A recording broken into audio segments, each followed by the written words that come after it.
सभी को नमस्कार। मेरा नाम अभिषेक है और आप देख रहे हैं 17 जुलाई के करंट अफेयर को। आइए शुरुआत करते हैं अपने पहले करंट अफेयर के साथ। Mumbai Ahmedabad bullet train project के बारे में पहला न्यूज़ है, यानी Mumbai Ahmedabad high speed rail यानी कि MAHSR। ये नाम आपको काफ़ी इम्पोर्टेंट है। जो प्रोजेक्ट है इंडिया का पहला बुलेट ट्रेन कॉरिडोर है। अब इसकी कुल लंबाई की बात करें तो 508 किलोमीटर है।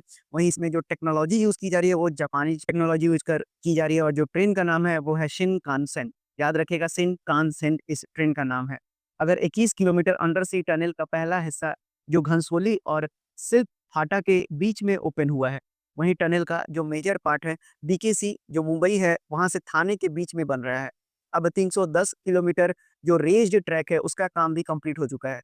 वहीं जो 15 रिवर ब्रिजेज हैं वो भी कंप्लीट हो गए हैं और 4 ऑलमोस्ट कंप्लीट होने वाले हैं। 12 स्टेशन में से 5 कंप्लीट हो चुके हैं और 3 फाइनल स्टेज में हैं। अब अगर BKC स्टेशन की बात करें तो ये एक तरह का इंजीनियरिंग मार्वल है, क्योंकि 32.5 मीटर अंडरग्राउंड बन रहा है ये। वहीं अगर इसका फाउंडेशन इतना स्ट्रॉन्ग है कि 95 मीटर हाई बिल्डिंग को भी ये सपोर्ट कर सकता है। अब आते हैं जो new generation E10 Shinkansen train है उसके बारे में कुछ जान लें। अब तक E5 शिनकानसेन ट्रेन चल रहा था, लेकिन जापान ने E10 next generation train introduce करने का फैसला किया है। E10 ट्रेन साइमल्टेनियसली इंडिया और जापान में लॉन्च होगी। ज़्यादा स्पीड, सेफ्टी और रिलायबिलिटी के साथ ऑपरेट करेगी। पूरा 508 kilometre corridor Japan Shinkansen technology से बन रहा है। ये इंडिया जापान के बीच स्ट्रेटेजिक और टेक्नोलॉजिकल पार्टनरशिप को दिखाता है। Track laying, overhead wires, control system का काम भी तेजी से चल रहा है। अगर MAHSR, फिर से मैं आपको बता दूं, MAHSR का full form Mumbai Ahmedabad high speed rail जो आपके परीक्षा में पूछा जाता है, की सफलता फ्यूचर में और भी बुलेट ट्रेन कॉरिडोर्स का रास्ता बनाएगी। गवर्नमेंट एक्टिवली नए रूट्स कंसिडर कर रही है। आइए अब हम अपने क्वेश्चंस की ओर चलते हैं। आपसे क्वेश्चन पूछा गया है कि जो पहला सेक्शन है 21 किलोमीटर अंडर सी टनल का, जो Mumbai Ahmedabad bullet train project को ऑपरेट करेगा, वो कहाँ से कहाँ तक है। तो मैंने आपको पूरे डिटेल में इस न्यूज़ को समझा दिया, जो घनसोली और सिल्प हाता के बीच में होगा। अब साथ ही साथ आपको कुछ और भी चीज़ें मैं लिखवाता चलूँ। अब इसकी टोटल लंबाई कितनी है कॉरिडोर की, वो है 508 किलोमीटर लंबा। अब अगर ट्रेन की बात करें तो ट्रेन तो जापान का ही रहेगा और उसका नाम क्या है, तो नेक्स्ट जनरेशन E10 और शिनकानसेन। शिनकानसेन भी आप अब नाम याद रखेंगे। अब जो कॉरिडोर है उसमें टोटल स्टेशंस की संख्या कितनी होगी, तो टोटल स्टेशन की संख्या 12 होगी। वहीं अगर आपसे पूछ दिया जाए कि MAHSR, अब इसका फुल फॉर्म भी एग्जाम में काफ़ी इंपॉर्टेंट हो जाएगा। अब इसका फुल फॉर्म हो जाएगा मुंबई अहमदाबाद। मुंबई से अहमदाबाद तक चल रही है और साथ ही साथ आपको याद रखना है कि हाई स्पीड और R से हो जाएगा रेल। तो ये इंपॉर्टेंट बातें थी जो आपको इस करंट अफेयर से संबंधित इतनी बातें याद रखनी है, जो आपके सभी परीक्षाओं में पूछा जा सकता है। अब आइए जापान को समझते हैं मैप पर। अब अगर मैप देखेंगे तो जापान एक आइलैंड कंट्री है जो ईस्ट एशिया में लोकेटेड है और पैसिफिक ओशियन के साथ-साथ जुड़ा हुआ है। अब आपको बता दें तो जापान की कैपिटल को देखेंगे तो अब टोक्यो है, वहीं यहाँ के प्राइम मिनिस्टर का नाम है शिगेरू इशिबा। अगर जापान से संबंधित कुछ और बातों को अगर आप देखेंगे तो इस मैप को देखते हुए आप समझ सकते हैं कि जापान मेनली 4 आइलैंड से बना हुआ है। वैसे तो काफ़ी सारे आइलैंड्स हैं, लेकिन जो मुख्यतः आइलैंड है वो 4 हैं। अब इन चारों का नाम मैं आपको बता दूँ। इनमें से सबसे पहला है होक्काइडो, उसके बाद होन्शु और उसके बाद क्यूशु और सबसे आखिरी में शिकोकू है। अब अगर होन्शु की बात करें तो होन्शु लार्जेस्ट आइलैंड है, मैंने आपको बताया। यहीं पर जापान का मेनलैंड स्थित है, जहाँ पर टोक्यो और ओसाका जैसे शहर उपलब्ध हैं। अगर होक्काइडो की बात करें तो ये नॉर्दर्न मोस्ट आइलैंड है जो आपको मैप पे दिखाई दे रहा है। ये अपने कूलर क्लाइमेट के लिए जाना जाता है, वोल्केनोज और नेचुरल ब्यूटी के लिए जाना जाता है। वहीं क्यूशु के बारे में सब ट्रॉपिकल क्लाइमेट और एक्टिव वोल्केनोज के लिए जाना जाता है। और जो शिकोकू है, जो सबसे होन्शु, होक्काइडो, क्यूशु और शिकोकू जो सबसे स्मॉलेस्ट आइलैंड है, जो लोकेटेड है साउथ होन्शु के साउथ में और क्यूशु के नॉर्थ में ये स्थित है। अब जापान से संबंधित इतनी बातें आपने जान ली। अब अगर मैं बात करूँ तो जापान के आपको प्राइम मिनिस्टर का भी नाम पता होना चाहिए। साथ ही साथ मैं आपको हर चीज़ को लिख लिख देता हूँ ताकि आपको याद करने में सहूलियत हो जाए। अब आपने मैप को समझ लिया, अब आइए समझते हैं जापान के से संबंधित क्या-क्या आपसे पूछा जा सकता है। तो सबसे पहले आपसे पूछा जाएगा जापान से संबंधित कि जापान की कैपिटल क्या है? तो अगर मैं जापान की कैपिटल बताऊँ तो जापान की कैपिटल है टोक्यो। अगर यहाँ की करेंसी की बात की जाए तो यहाँ की करेंसी है जापानीज़ येन। आपसे कई परीक्षाओं में पूछा गया है कि यहाँ के पार्लियामेंट को किस नाम से जाना जाता है या क्या बोलते हैं? तो इसकी संसद को डाइट कहा जाता है। अब अगर यहाँ के पीएम की बात करें, तो यहाँ के पीएम हैं शिगेरू इशिबा। शिगेरू इशिबा का नाम काफ़ी इम्पोर्टेंट है, आप याद रखिएगा। वहीं यहाँ के एम्पेरर का भी नाम कई अब परीक्षाओं में पूछा जाने लगा है। उनका नाम था नारूहितो, तो ये बात भी अब आप जापान से संबंधित याद रखेंगे। अब अगर मैं महाराष्ट्र की बात करूँ, तो अब आपको महाराष्ट्र से भी संबंधित कई सारी बातें याद रखनी होंगी। वैसे तो मैंने आपको कई बार रिवाइज़ करा रखा है, लेकिन फिर से आपको महाराष्ट्र के बारे में रिवाइज़ कर देता हूँ। तो महाराष्ट्र की कैपिटल क्या है? तो महाराष्ट्र की कैपिटल है मुंबई।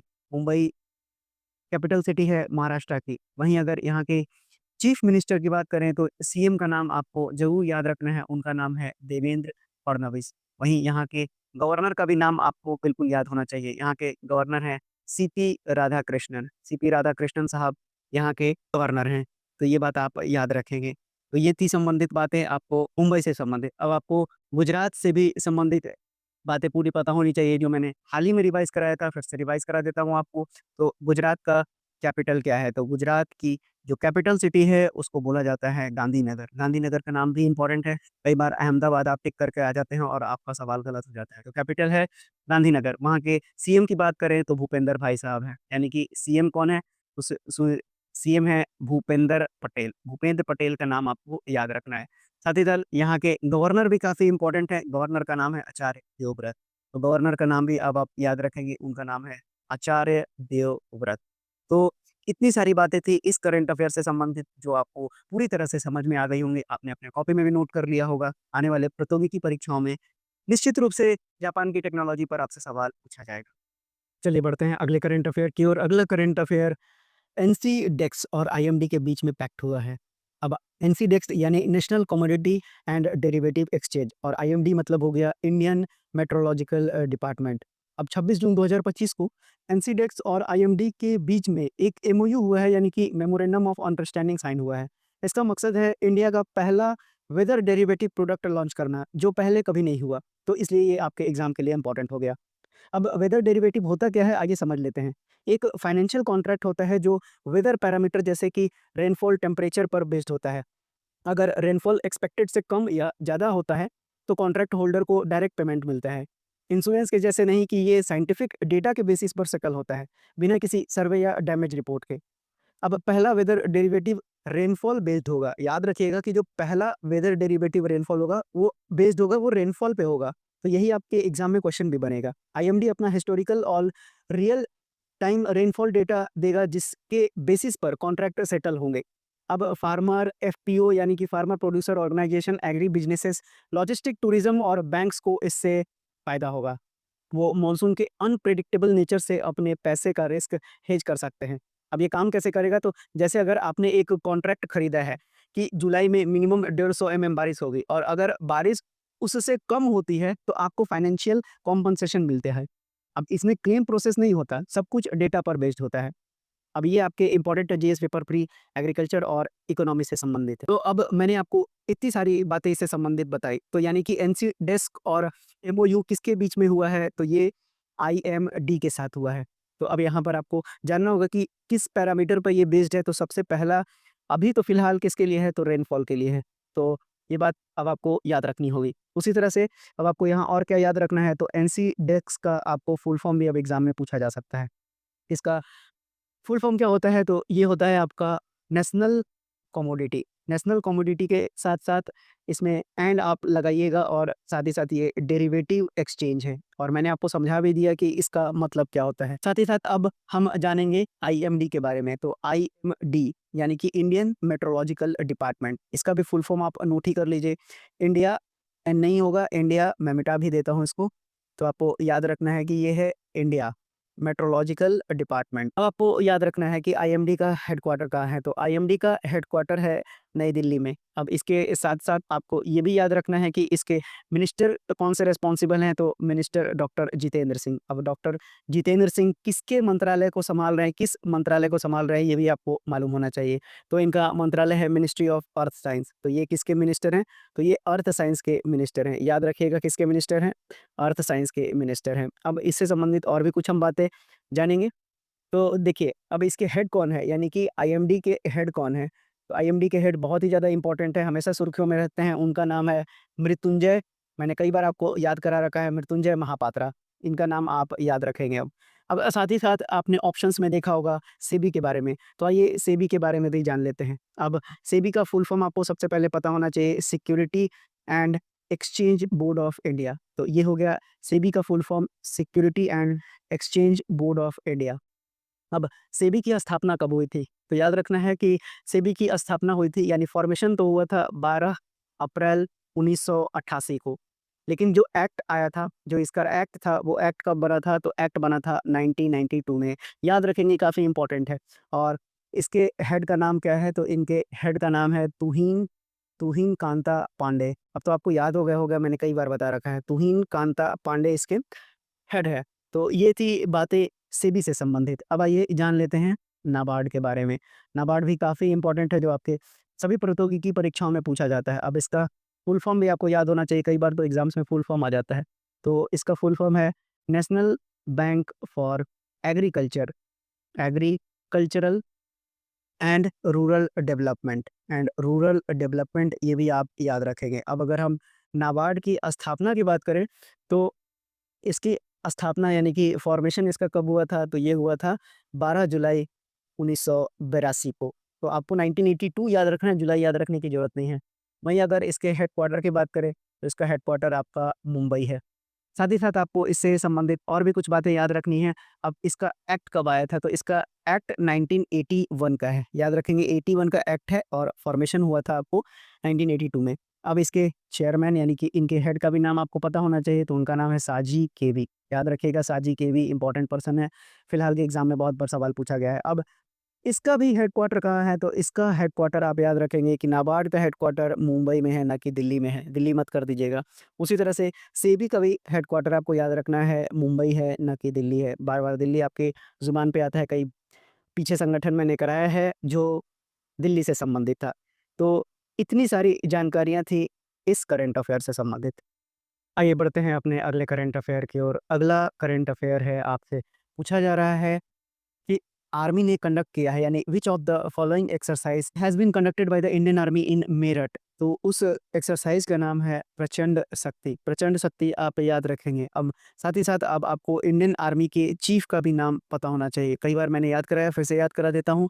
इनका नाम है जनरल उपेंद्र द्विवेदी। उपेंद्र द्विवेदी जी का नाम काफ़ी इंपॉर्टेंट है, क्योंकि कई बार द्विवेदी आप याद रखिएगा। उसी तरह से अब आपको इम्पोर्टेंट मिलिट्री एक्सरसाइज भी याद होना चाहिए। और ये प्रचंड शक्ति कहाँ पर हुआ है? तो ये मेरठ में हुआ है। अब मेरठ कहाँ है? उत्तर प्रदेश में है। अब यहाँ पर इम्पोर्टेंट मिलिट्री एक्सरसाइज को आप देख लीजिए, तो युद्ध अभ्यास और वज्र प्रहार भारत यूएस के साथ करता है। वहीं शक्ति जो है फ्रांस के साथ करता है, इंडोनेशिया के साथ गरुड़ शक्ति करता है, रशिया के साथ इंद्र करता है, और Malabar exercise US, Japan, India और ऑस्ट्रेलिया के बीच में होता है। साथ ही साथ पिच ब्लैक भी भारत ऑस्ट्रेलिया के साथ करता है। तो ये सारी बातें आपको याद होनी चाहिए। अगले सवाल पे बढ़ते हैं। अगला सवाल आपसे पूछा गया है कि कौन-सा इंस्टीट्यूट है जिसने अनाउंस किया है कि वो इंडिया का पहला एआई कैंपस सेटअप करेगा आंध्र प्रदेश में? तो उसका नाम है Birla institute of technology and science, यानी कि बिट्स पिलानी। बिट्स पिलानी का आपको फुल फॉर्म भी मैंने बता दिया। अब आप इसको याद रखिएगा, Birla institute of technology and science Pilani. Pilani जगह है राजस्थान में। अब आपको आंध्र प्रदेश में ये सेटअप होने वाला है। तो आंध्र प्रदेश से संबंधित अब आपको कुछ बातें याद रखनी होंगी। तो Andhra Pradesh east coast southern India में एक, यानी कि साउदर्न इंडिया में ईस्ट कोस्ट पर एक राज्य है। अब अमरावती इसकी कैपिटल है। अब आप याद रखिएगा कि आंध्र प्रदेश की जो कैपिटल है वो अमरावती है। अमरावती के साथ-साथ आपको अब यहाँ के सीएम और गवर्नर का भी नाम याद होना चाहिए। तो अगर हम सीएम की बात करें, तो सीएम है एन चंद्रबाबू नायडू। तो चंद्रबाबू नायडू आप याद रखेंगे। चंद्रबाबू नायडू से संबंधित एक और बात है, ये भारत के सबसे अमीर सांसद हैं, क्योंकि इनके पास सबसे ज़्यादा पैसा है। वहीं अगर गवर्नर की बात करें, तो सैयद अब्दुल नज़ीर इनका याद रखना है। सैयद अब्दुल नज़ीर हमारे गवर्नर हैं आंध्र प्रदेश के। तो इतनी सारी बात आपको याद रखनी है इससे संबंधित। अब देखिए, बिट्स पिलानी ने अनाउंस किया तो है, इंडिया का पहला वो एआई कैंपस सेटअप कर रहा है अमरावती, आंध्र प्रदेश में। अगर स्पेसिफिक बात करें, तो अमरावती में ही, यानी कि कैपिटल सिटी में ही इसका सेटअप किया जाएगा। अब ये किस पर फ़ोकस करेगा? आर्टिफ़िशियल इंटेलिजेंस पर फ़ोकस करेगा और इमर्जिंग टेक्नोलॉजीज़ के लिए। अब इसमें जो प्रोग्राम ऑफ़र्स होंगे वो एआई होगा, डेटा साइंस होगा, रोबोटिक्स होगा, साइबर फिज़िकल सिस्टम होगा, और साथ ही साथ कंप्यूटेशनल लिंग्विस्टिक भी पढ़ाया जाएगा। अब इसका एम क्या है? तो ज़ाहिर-सी बात है, वर्ल्ड क्लास ग्लोबल एजुकेशन को प्रमोट करना है। साथ ही साथ इंडस्ट्री इंटर्नशिप करवाना ताकि हमें इंटरनेशनल एक्सपोज़र मिले और बाहर से भी कंपनियाँ आएँ भारत में सेटअप करने के लिए। तो इतनी सारी बातें थी इस न्यूज़ से संबंधित जो आपको याद रखनी थी। आइए बढ़ते हैं अपने अगले करंट अफ़ेयर पे। अगले करंट अफ़ेयर है, आपसे पूछा गया है कि कौन से एक्टर मतलब जिनकी देहांत हो गई है, ऑब्ituary सेक्शन से ये सवाल है, 79 की एज में इनकी मृत्यु हो गई है। तो इनका नाम है धीरज कुमार। धीरज कुमार जी का तस्वीर आप देख रहे हैं। धीरज कुमार एक एक्टर ही नहीं बल्कि प्रोड्यूसर भी थे। इनका देहांत मुंबई में हुआ है। अब इनका जो करियर हुआ जो शुरुआत हुआ था वो 1965 में हुआ था, राजेश खन्ना और सुभाष घई के साथ। अब इन्होंने डेब्यूट अपना किया था यानी पहला फ़िल्म रातों का राजा जो 1970 में आया था। वहीं इन्होंने सपोर्टिंग रोल रोटी, कपड़ा और मकान में किया था, साथ ही साथ सरगम और क्रांति में भी इन्होंने अपनी भूमिका निभाई थी। अब 5 दशक से भी ज़्यादा इन्होंने फ़िल्म इंडस्ट्री के लिए काम किया था, अब इनका देहांत हो चुका है। अब आइए कुछ ऑबिचुअरी सेक्शन को भी जान लेते हैं। तो कुछ ऑबिचुअरी सेक्शन को देखें तो विजय रूपानी जो गुजरात के पूर्व सीएम थे, उनका भी निधन हो गया था प्लेन क्रैश में, एयर इंडिया के प्लेन क्रैश में इनका निधन हो गया था। वहीं कोटा श्रीनिवास राव, कुछ ही दिन पहले मैंने आपको रिवाइज़ कराया था कि ये भी एक्टर थे जिनका निधन हो गया, साउथ इंडियन मूवी के एक्टर थे। वहीं पीटर रुपई जो फुटबॉलर थे, इनका भी निधन हो गया है। याद रखेंगे ये चारों के चारों नाम काफ़ी इम्पोर्टेंट है। अब आइए बढ़ते हैं अगले सवाल पर। अगला सवाल है कि आईसीसी ने जून 2025 मंथ का बेस्ट प्लेयर बता दिया है। तो अगर आपसे पूछा जाए कि किसे दिया गया है, इन चारों में से किसे आईसीसी ने ये प्रदान किया है, तो याद रखिएगा कि अगर मेल की बात करें तो मार्करम को दिया गया है, यानी कि मेल क्रिकेट की बात करें और फीमेल क्रिकेट की बात करें तो हैले मैथ्यूज़। तो याद रखिएगा एडन मार्करम साउथ अफ्रीका के खिलाड़ी हैं और जो हैले मैथ्यू हैं ये वेस्ट इंडीज़ के खिलाड़ी हैं, याद रखिएगा। तो इस हिसाब से आपका ऑप्शन नंबर ए और बी सही हो जाएगा। अब ये भी याद रखिएगा कि जो हैली मैथ्यू हैं, वो वेस्ट इंडीज़ की कप्तान हैं। ये वेस्ट इंडीज़ की कप्तान है, साथ ही साथ ये वर्ल्ड की एकमात्र प्लेयर हैं जिन्होंने चौथी बार ये प्लेयर ऑफ द अवार्ड जीता है। ये सेकंड प्लेयर हो गई हैं हिस्ट्री में जिन्होंने 4 बार जीता है, एश्ले गार्डनर के बाद। यानी कि ये दूसरी हैं, पहला रिकॉर्ड किसका है? ये दूसरी हैं। पहला रिकॉर्ड जो 4 टाइम्स जीतने वाली हैं, उनका नाम भी अब आप याद कर लीजिएगा। उनका नाम है एश्ली गार्डनर। एश्ली गार्डनर आपका नाम याद रखना है। अब आईसीसी और बीसीसीआई के बारे में भी जान लीजिए। आईसीसी की स्थापना सन 1909 में हुई थी। वहीं इसका हेडक्वार्टर यूएई दुबई में है। जैसा चेयरमैन है यहाँ के। तो आईसीसी से संबंधित इतनी बातें आपको याद रखनी है। उसी तरह से आईसीसी का फुल फॉर्म भी याद रखना है, इंटरनेशनल क्रिकेट काउंसिल। वहीं BCCI mode for cricket control in India इसकी फुल फॉर्म है। साथ ही साथ आपको स्थापना भी याद रखना है, यानी इसकी स्थापना कब हुई थी? 1928 में हुई थी। रॉजर बिन्नी, याद रखेंगे इनका नाम रॉजर बिन्नी चेयरमैन है और जो बीसीसीआई का हेडक्वार्टर है वो है मुंबई में। इतनी सारी बातें आपको याद रखनी है। आईपीएल के विनर का भी नाम आप बिल्कुल याद रखेंगे, कोहली साहब हैं, यानी कि रॉयल चैलेंजर बैंगलोर। तो ये थी क्रिकेट से संबंधित बातें। बढ़ते हैं अपने अगले करंट अफेयर पे। अगला करंट अफेयर पूछा गया कि पेन प्रिंटर प्राइज़ 2025 किसे दिया गया है? पेन प्रिंटर प्राइज़ 2025 किसे दिया गया है? याद रखिएगा। अब इनका नाम काफ़ी इंपॉर्टेंट हो गया है। ये इनका नाम है लीला अबुलेला अबुलेला। लीला अबुलेला कहाँ के रहने वाली हैं? तो ये सूडानीज़ भी हैं और साथ ही साथ स्कॉटिश भी हैं। तो याद रखिएगा सूडानीज़ स्कॉटिश ऑथर हैं ये, जिनको कि पेन प्रिंटर प्राइज़ 2025 दिया गया है। अब अवार्ड जो है इंग्लिश पेन यानी कि राइटिंग के लिए दिया जाता है, जो फेथ माइग्रेशन और मुस्लिम वुमेन पर इन्होंने लिखा है।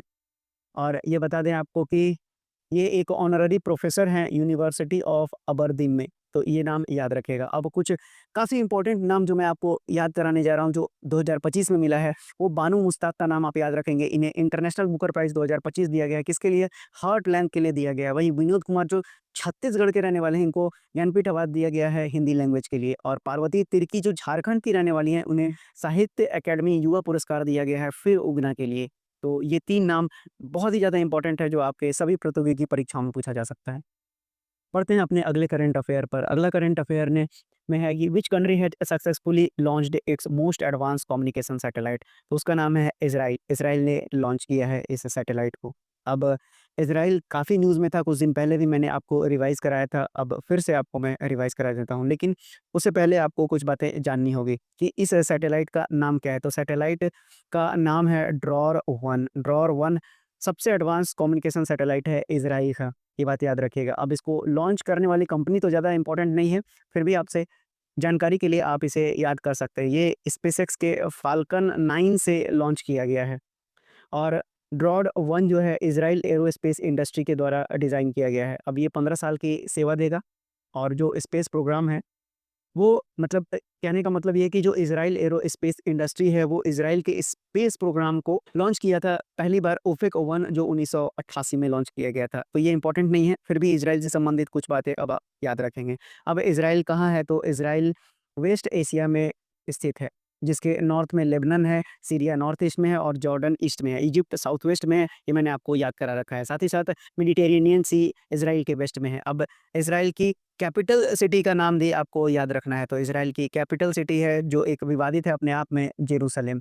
अब इज़राइल की संसद का भी नाम आपको याद रखना है, पार्लियामेंट के बोलते हैं नेसेट, नेसेट याद रखिएगा। वहीं यहाँ के पीएम जो जब आते हैं तब लड़ाई छिड़ जाती है। अब वो उनका नाम है बेंजामिन नेतन्याहू, नेतन्याहू साहब को भी मैंने आपको याद करा दिया है। वहीं यहाँ के प्रेसिडेंट भी काफ़ी इम्पोर्टेंट है, उनका नाम है इसहाक हर्ज़ोग, याद रखिएगा इसहाक हर्ज़ोग यहाँ के प्रेसिडेंट का नाम है।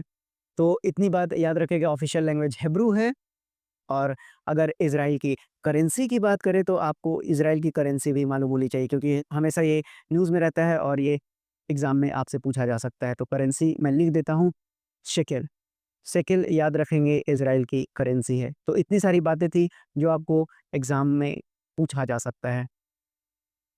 पढ़ते हैं अगली न्यूज़ पर, जो एआई एप्रिसिएशन डे कब मनाया जाता है? तो एआई एप्रिसिएशन डे 16 जुलाई को मनाया जाता है। ज़ाहिर-सी बात है कि इंडिया को ग्लोबल रोल अपने आप को साबित करना है एआई के टर्म में, इसीलिए ये सारी चीज़ें की जा रही हैं। अब एआई जो है ट्रांसफ़ॉर्म करेगा health care, education, agriculture, governance और इंडस्ट्री को भी। मैंने पीछे से अगर आप न्यूज़ देखते आए हैं तो आप लिंक कर पा रहे होंगे कि एआई कितनी ज़रूरत है और इसके कुछ डीमेरिट्स भी हैं जो मैंने आपको कई बार बता रखा है। अब इंडिया का एआई जर्नी बिगिन हुआ था, ये भी आपको पता होना चाहिए। 1960 के दशक से इंडिया का एआई जर्नी की शुरुआत हुआ था, यानी कंप्यूटर साइंस रिसर्च में। और 1986 में जो knowledge based computer system project था, वो लॉन्च किया गया था। तो अब आपको याद रखना है एआई एप्रिसिएशन डे कब मनाते हैं? तो 16 जुलाई को मनाते हैं। अब जुलाई के कुछ इम्पोर्टेंट आपको डेट याद रखनी है। अब जैसे यहाँ पर 1 जुलाई लिखा हुआ है, तो आपको 1 जुलाई 2 नाम से याद रखना है। एक तो नेशनल डॉक्टर्स डे मनाया जाता है। National doctors day BC Roy यानी डॉक्टर बीसी रॉय के मेमोरी में मनाया जाता है। साथ ही साथ जीएसटी डे, जिस पर मैंने पूरा फुल लेक्चर लिया हुआ है, अगर आपने नहीं देखा है तो जाके देखिए, मैंने जीएसटी को पूरा डिटेल में एक्सप्लेन किया है। जीएसटी डे भी 1 जुलाई को मनाते हैं। अब आपको याद रखना है 11 जुलाई से संबंधित, तो वर्ल्ड पॉपुलेशन डे याद रखेंगे कि वर्ल्ड पॉपुलेशन डे कब मनाया जाता है? तो वर्ल्ड पॉपुलेशन डे 11 जुलाई को मनाया जाता है। साथ ही साथ अब 15 जुलाई भी इम्पोर्टेंट है, बहुत ही ज़्यादा इम्पोर्टेंट है मेरे हिसाब से, तो ये एग्ज़ाम में पूछा जाना चाहिए। यानी वर्ल्ड यूथ स्किल्स डे कब मनाया जाता है? तो ये मनाया जाता है 15 जुलाई को। याद रखिएगा, ये सारी बातें आपके एग्ज़ाम पर्सपेक्टिव से काफ़ी इम्पोर्टेंट हैं। अब बढ़ते हैं इंडिया का पहला एक्वाटेक पार्क। इंडिया का पहला एक्वाटेक पार्क इस स्टेट में इनॉग्रेट किया है, और किन्होंने इनॉग्रेट किया है ये भी आपको पता होना चाहिए, ये काफ़ी न्यूज़ में रहते हैं। तो असम के सोनापुर में लॉन्च किया गया है, याद रखिएगा असम के सोनापुर में। और किसके द्वारा? तो सीएम। अब सीएम का नाम आपको भी याद हो गया होगा, तो इनका नाम है हेमंता, HI लिखिएगा, हेमंता बिस्वा शर्मा। इन्होंने इनॉग्रेट किया है सोनपुर, असम में। अब इसकी ज़रूरत क्यों पड़ी? तो ये पार्क जो है हेल्प करेगा, जो फिश फार्मर होते हैं उनको टेक्नोलॉजी अडॉप्ट कराने में मदद किया जाएगा, जैसे कि एक्वापोनिक्स, बायोफ्लॉक और ऑर्नामेंटल फिश ब्रीडिंग में मदद की जाएगी। साथ ही साथ इसका एम क्या है? तो फिश प्रोडक्शन को बढ़ाना और फार्मर के इनकम्स को बढ़ाना असम में। अब इसे डेवलप कौन कर रहा है? यानी कि ये जो एक्वाटेक पार्क है, इसको डेवलप किसने किया है? ये भी आपसे अच्छे एग्जाम्स में पूछा जा सकता है। तो ये है एनजीओ के द्वारा, एनजीओ कोलोंग कोपिली ये हैं। और साथ ही साथ इनको सहारा दिया गया है किसके द्वारा? तो नाबार्ड के द्वारा, जो मैंने अभी आपको एक्सप्लेन किया था, नाबार्ड। साथ ही साथ इसमें आईसीएआर तो पीछे नहीं छोड़ सकते हैं, आईसीएआर सीआईएफए ने भी इसमें अपना सहयोग दिया है। साथ ही साथ सिल्को फाउंडेशन ने भी सहयोग दिया है, और फिशरी डिपार्टमेंट तो है ही। अब फिशरीज डिपार्टमेंट की बात करें तो मिनिस्टर ऑफ फिशरीज़ भी आपको पता होना चाहिए कि कौन है भारत के मिनिस्ट्री ऑफ, यानी कि एनिमल है हस्बेंड्री और फिशरीज़ के मंत्री कौन हैं। तो इनका काफ़ी बड़ा नाम है, जो मुझे राजीव रंजन सिंह, जिनको लल्लन सिंह के भी नाम से जाना जाता है, यानी कि मिनिस्ट्री कौन रिस्पॉन्सिबल है? तो लल्लन सिंह याद रखिएगा, लेकिन लल्लन सिंह उर्फ में कहा जाता है इनको, ऐसे इनका ओरिजिनल नाम है राजीव रंजन सिंह, याद रखिएगा राजीव रंजन सिंह। क्योंकि एग्ज़ाम में आप कन्फ्यूज़ हो सकते हैं, तो राजीव रंजन सिंह भी नाम याद रखिएगा और लल्लन सिंह भी नाम याद रखिएगा। कौन से मिनिस्टर हैं? तो फिश और साथ-साथ एनिमल हस्बेंड्री के ये मंत्री हैं। तो ये जो पूरी बातें थी असम से संबंधित थी, और मैंने अभी कुछ ही दिन पहले रिवाइज़ करवाया है आपको नॉर्थ ईस्ट, तो अब आगे आने वाले अगले क्लासेस में जब आप भूल जाएँगे तब मैं आपको रिवाइज़ करवा दूँगा। 7 सिस्टर, 1 ब्रदर सिक्किम है। साथ ही साथ नॉर्थ ईस्ट के बॉर्डर चाइना से लगे हुए हैं, म्यांमार से लगे हुए हैं, बांग्लादेश से लगे हुए हैं, साथ ही साथ भूटान से भी लगे हुए हैं, याद रखिएगा। तो इतनी सारी बातें थी आज के न्यूज़ से जो आपको समझ में आ गई होंगी। कमेंट बॉक्स में अपनी राय ज़रूर रखिएगा और साथ ही साथ अगर कोई डाउट हो तो भी रखिएगा। तो धन्यवाद, आज के लिए इतना ही।